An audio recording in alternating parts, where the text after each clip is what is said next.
cognomi italiani del mondo. Ragazzi miei, voi sapete quanto io sia fan della ruota della fortuna e non potevo non menzionarvi chiaramente il mitico Michael Nicolas Salvatore Bongiorno, ossia Mike Bongiorno.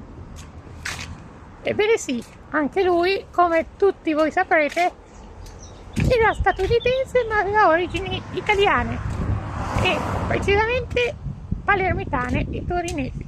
Palermitane di un paese che adesso non mi ricordo più, comunque sia, se andate a cercare lo trovate. E cosa significa il cognome Bongiorno? Che io continuo a dire buongiorno, ma è buongiorno con la O. Deriva da un nome, Bongiorno, che veniva dato con significato benaugurale, come anche buonasera, buonanotte e altri. Fatemi sapere altri cognomi di cui vorrei sapere.